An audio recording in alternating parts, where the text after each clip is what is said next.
in the dual state a little bit, you want to talk a little bit about the lead up to dual state and being defending champs? Yeah, it was.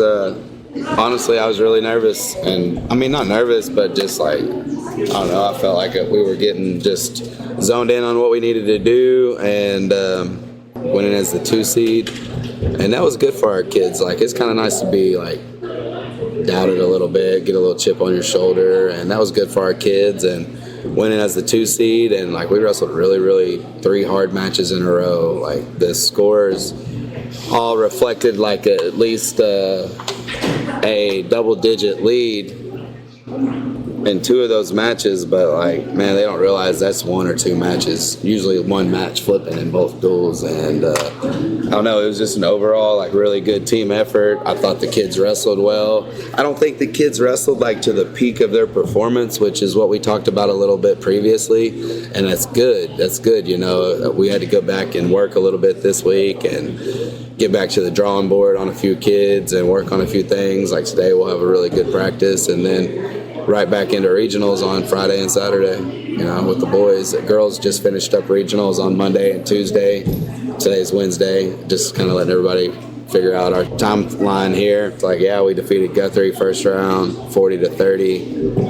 Chickasha second round, 38-31. And then the finals with Cody ended up being 38-28, I believe. So Guthrie was the 7 seed, correct? Correct. So, being the 7 seed, I mean, they was really good. I mean, they're extremely good, and they were 1-2 matches away from flipping it, and we knew that. And like, I'm glad us as a staff and me personally, like I don't take anybody lightly in this sport, and I know that they're well coached over there. And those are UCO guys that are doing a good job with that program, and man, I don't know, you can kind of tell when people are cut from a certain type of cloth, and like them dudes, I know if nothing else, are going to work hard and like be tough and try to do things right. So like, yeah, that was a tough first round draw, and our kids responded, wrestled well, and then just it led us right into the next round, which we knew was going to be like the real battle. We knew with Chickasha, just the matchups were going to be tight and what we needed to do, and kids responded. What was also probably good is like there was no time to think after that Guthrie duel. We went and sat in the other chairs and just went right into war with Chickasha. And I talked to the kids about that a lot the previous week, just trying to prepare them, and I'm glad I did that. I'm glad I told them, hey, it's going to be quick. It's going to be back-to-back. Your mindset has to flip.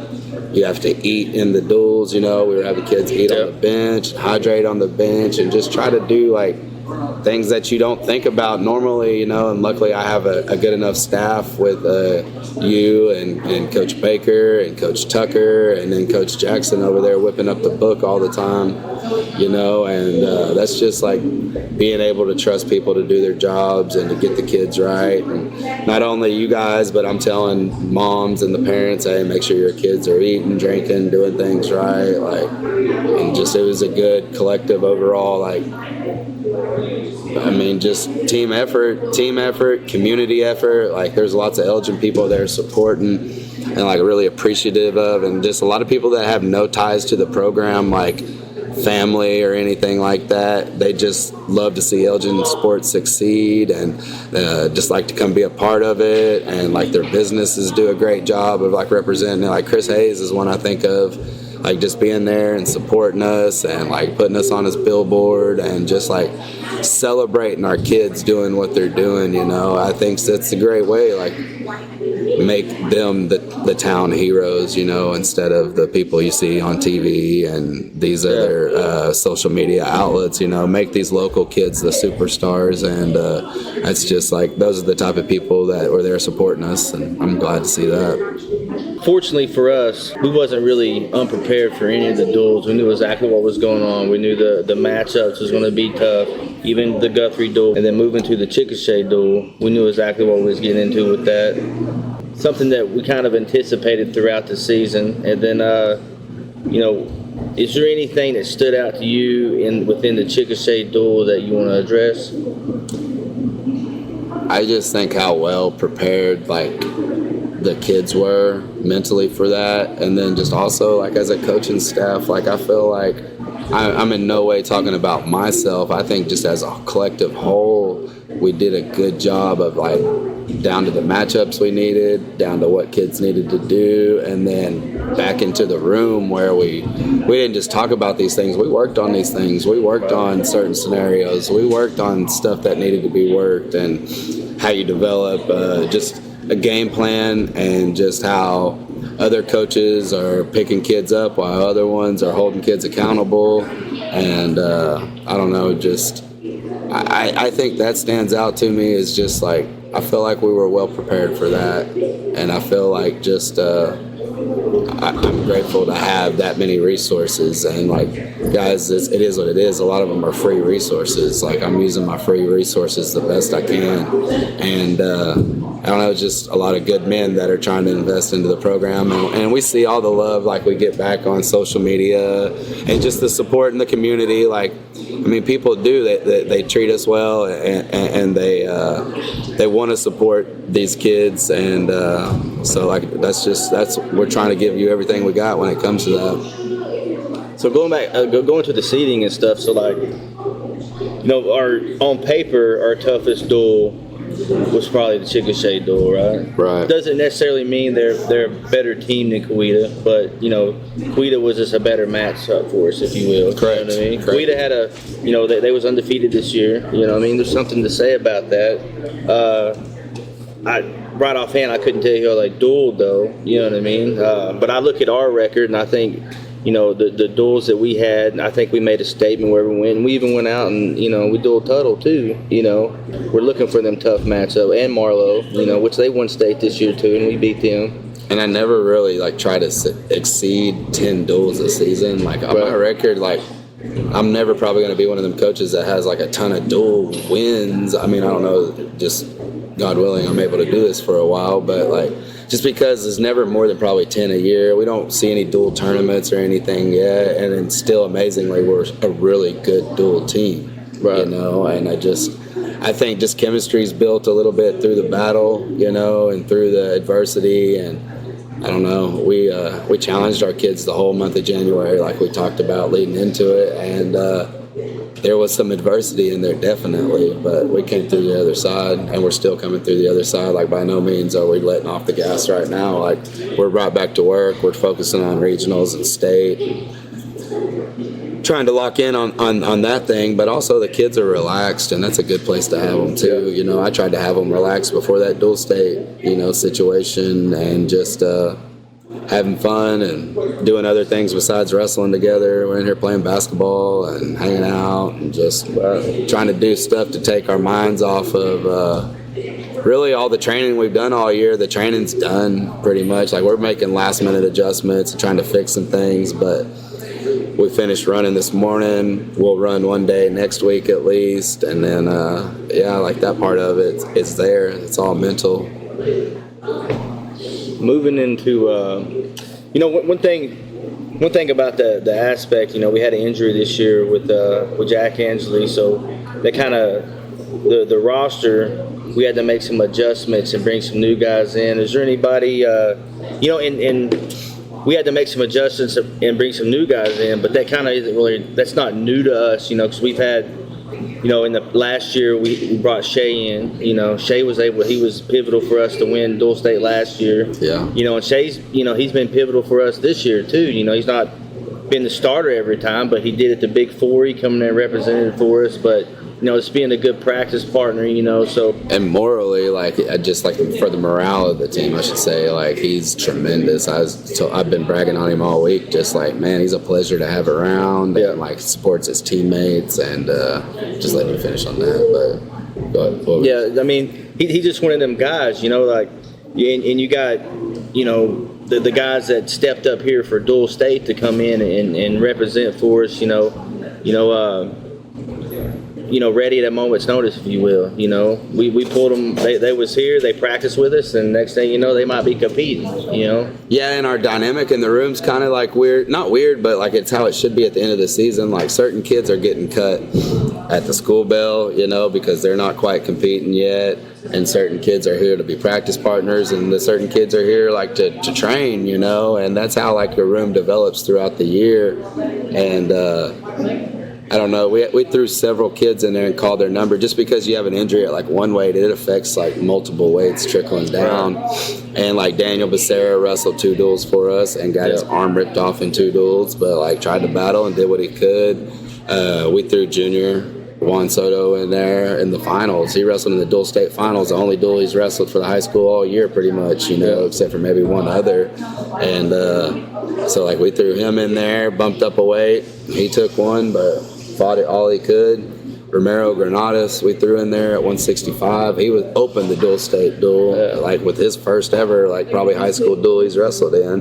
He went out and battled against the best kid on their team, got beat, but like that's kind of where we were, like lineup wise, throwing some extra kids in, and then in the finals we bumped some kids, and then like the whole situation with Jack, it is what it is. Like, he made that decision, and I don't know, it's just he'll live on forever for that one. Yeah, he's definitely a legend for that. And there's talk a little bit about the guys that was there, like just important for them to show up even though they didn't get to wrestle. Like Josh Adesola weighing in. Luke Williams was big in our lineup, just having him there if we needed him. Ambrose Kamanu, who's in there, weighed in for us at 165. And then Jacob Jackson, Jacob Jackson's there weighing in. Thought we were going to have to use him a couple times.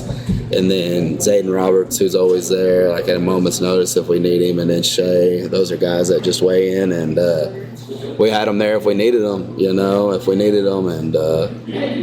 just that's kind of how we ran it.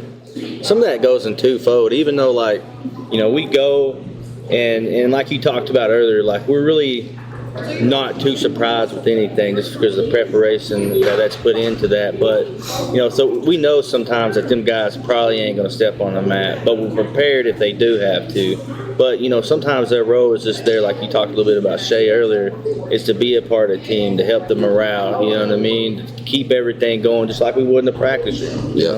Yeah, and they're hype men, to a certain extent, and they got each other's backs, they're brothers, and these kids not only like battle out here in the wrestling atmosphere, they're in the trenches and the football field together. 13 out of the 14 of our weights were football players, 13 out of 14 starters play high school football for the Elgin Owls, and like I'm super proud of that. I know Jack Baker's proud of that, Chalmer White's extremely proud of that, Adam, and just everybody, Lance, our strength and conditioning coordinator. Like those are guys that like I want to thank too, and like I appreciate all they put into our program, and I appreciate Adam always telling the big dudes, hey, you're gonna go wrestle, and Chalmer just pushing that as well, and not just saying like he pushes the wrestling agenda, he pushes kids to go compete. If you're a basketball player, go compete, but like I'm very thankful for all them dudes, and they do things just when it's not wrestling season, they're not on the wrestling staff, but they are on the wrestling staff, like they're in these kids' lives every single day, and they do a great job, and I'm appreciative to our trainer, Cody being there, and or Ashley Love being there, and just I don't know, overall like good like program effort there. So Dual State, we end up winning, okay, and then now it's right immediately we go into the girls regionals. Yeah, we went to girls regionals Monday. They wrestled. We had 4 qualifiers, 145. Well, first off, we had 140 placer, an alternate, Riley Cottrell as a freshman. Got 6th place. Had a good year, good tournament, tough weight. Just didn't quite get there. Something happened. She'll slide in. Alana Hercules was a regional runner-up. Symphony Veloz was the regional runner-up, and then Abby Angeli finished 4th place, and then Tanaya Reed-Harris finished 5th place for the Owls, 1-0 win to qualify for state. So 4 girls going, 1 alternate, and it was a really good year for them, like just finishing out that way, qualifying 4 girls. We're hoping to go and get some on the podium and do really well this next weekend with them.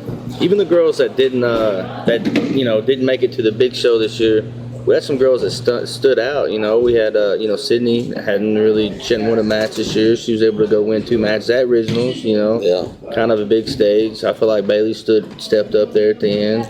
Lennox won a match, and just all of our girls competed really hard, just came up short, you know, and that's how it is sometimes. And just hopefully make improvements in the off season, and we'll grow our girls team a little bit more. And we took 10 to regionals, you know, which is a good, solid little lineup to take, you know. And those are the 10 girls I started this year, finished with them, no injuries, you know, major, and no girls trying to check it in. You know, they all competed all year, worked really hard, and I don't know, even if I have no problem taking girls to regionals that have no wins, because as you see, like, you can go find some wins at regionals because you've been working all year for it. Moving on for the girls that didn't qualify, you know, right now, I mean, they have to be in the mindset of, how do I build off what I got now, right? Yeah. Going into off season, how do I get better? What's something that you would tell them, or what's something y'all talked about? Man, nothing we really talked about yet. I haven't talked to any girls kind of getting out of here yet or anything. And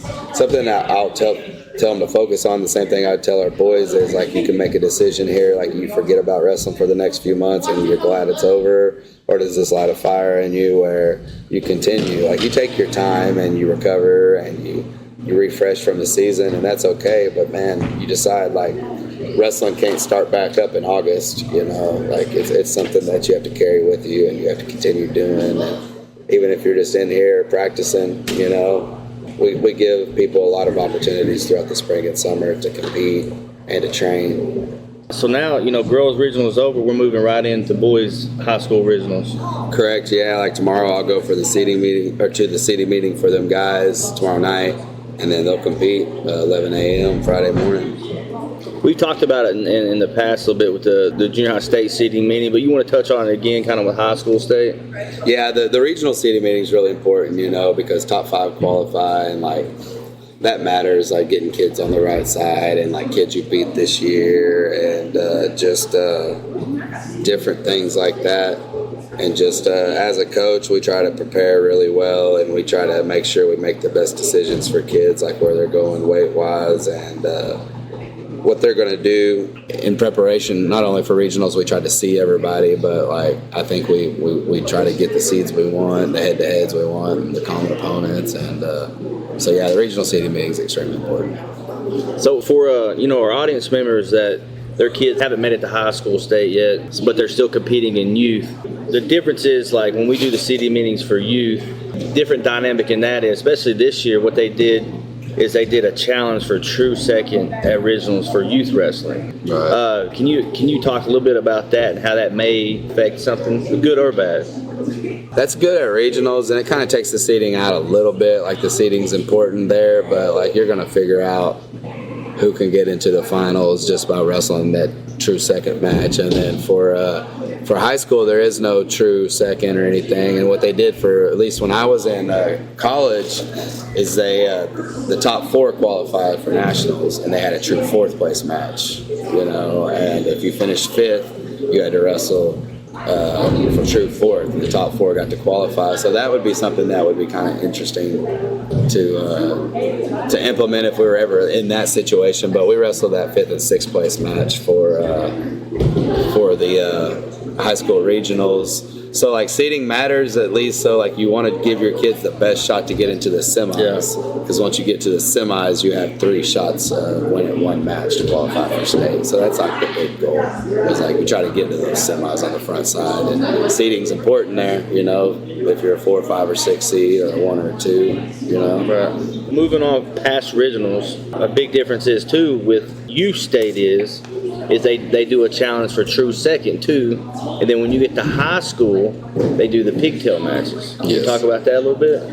Yeah, so the pigtail matches at state are the 4th and the 5th place athletes from each regional cross bracketing, and the winner of that gets into the tournament technically. The loser is out, the winner gets in, and it sets the 8 people that are competing for the state championship, and you'll go in and you'll wrestle the number 1 seed from your side immediately after that match. But like some kids, if you finish third at regionals, you can opt for the fourth place, which would put you on the other side in a wrestle-in. But if your guy at the regionals, so somebody you don't think you can beat, you think you can beat the champion from the other side, that might be the move to put yourself in the state finals. That's a risk I have not taken with one kid yet. I maybe should have done it one year with a kid, but it's just a hard risk to take, because if you lose, you're not in the tournament. You know, in third place, you're guaranteed to be in the tournament at least. You know.